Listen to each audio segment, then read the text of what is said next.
안녕하세요. 호쌤입니다. 이번 시간은 부득이하게 라이브가 아닌 영상으로 진행합니다. 이번 시간에 학습할 내용은 첨단 기술의 세계, 첨단 정보통신 기술의 세계입니다. 교과서 138페이지입니다. 학습 목표를 함께 읽어보겠습니다. 정보통신기술 분야의 첨단 기술에 관해 조사해보고 정보통신산업의 발전 동향을 알 수 있다. 이 그림에서 공통으로 적용된 기술은 어떤 것일까요? 첫 번째는 사물 인터넷이 적용된 스마트홈 기술과 관련된 그림이고, 두 번째는 빅데이터 기술과 관련된 그림, 세 번째는 가상현실 기술과 관련된 그림입니다. 공통으로 정보통신 기술과 관련된 그림이라고 말할 수 있겠습니다. 먼저 정보통신 기술의 동향에 대해 알아보겠습니다. 정보는 관찰이나 측정을 통해 다양한 자료를 수집하여 문제 해결에 맞도록 가공한 것입니다.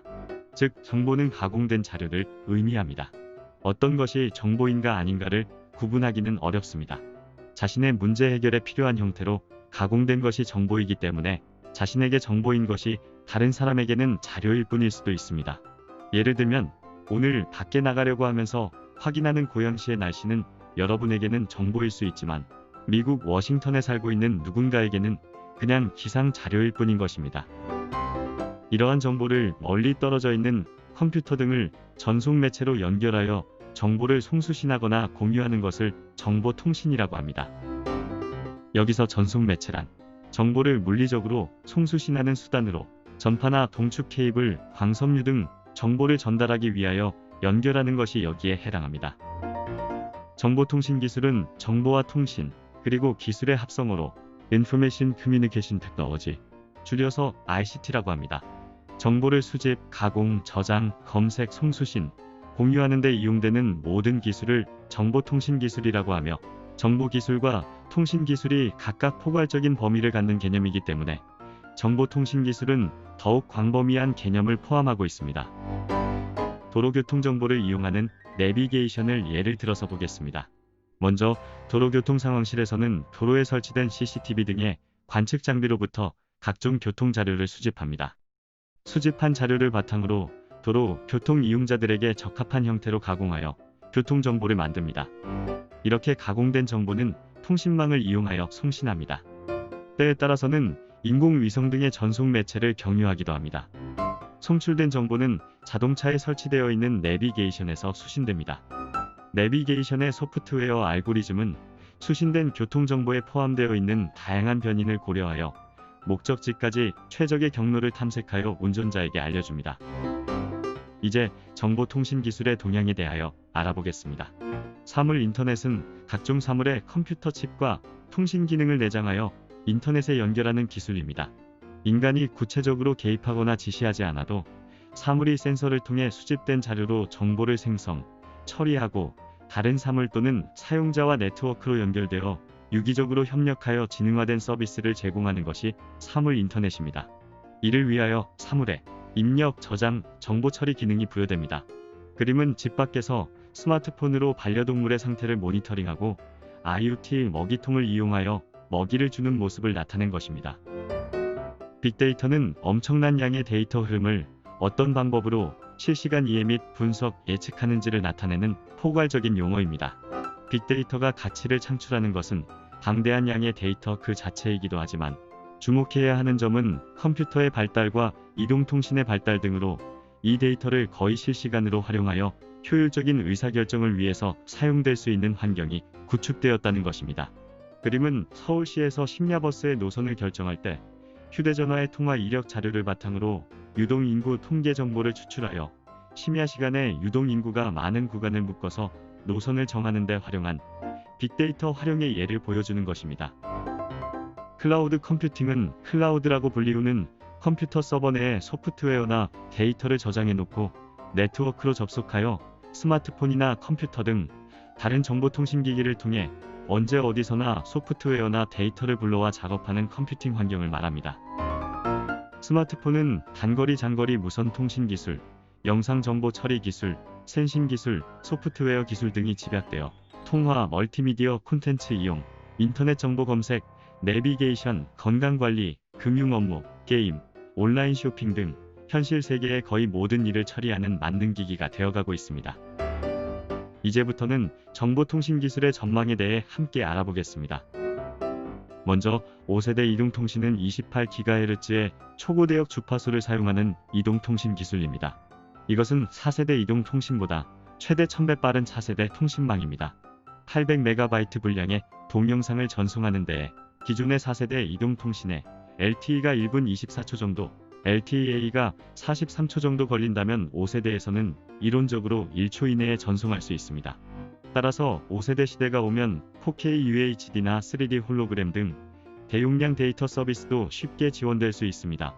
또한 딜레이 없는 실시간 데이터 통신이 필요한 자율주행 자동차 기술에서도 중요한 핵심 기술 중 하나가 5세대 이동통신 기술입니다.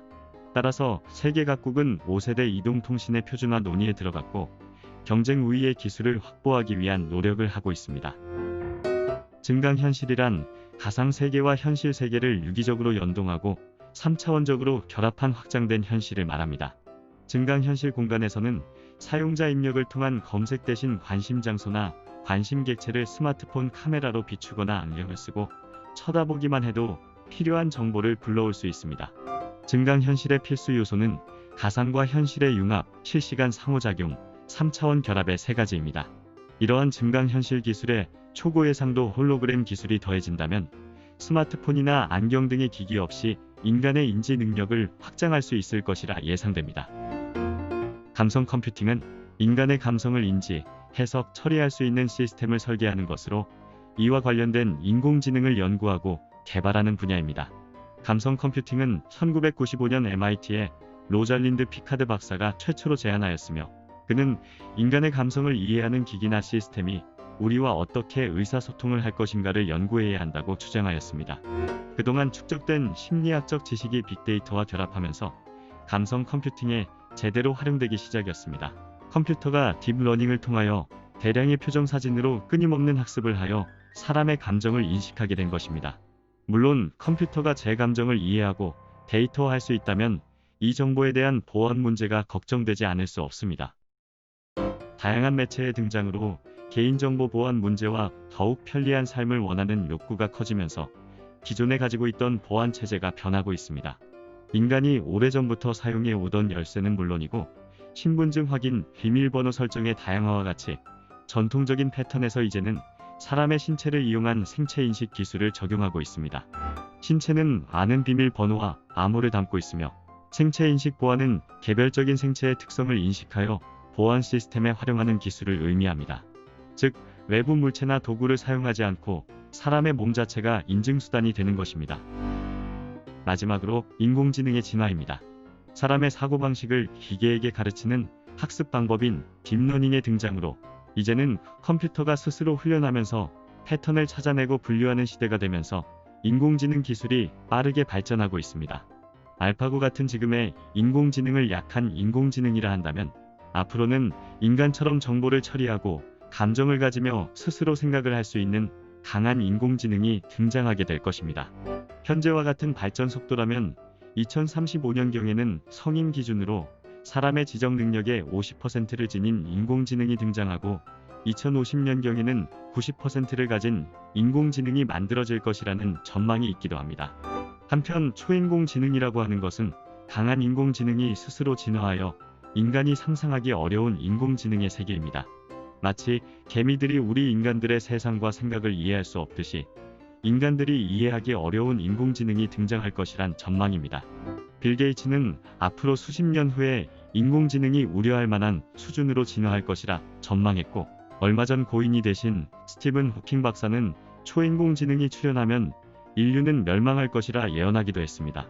마치 악한 의도가 없을지라도 우리 인간들이 집을 짓기 위해서 땅을 파고 공사를 하는 도중에 개미집이 사라지고 많은 개미들이 죽을 수도 있는 것처럼 말이죠. 그런 일이 일어나서는 안 되겠습니다.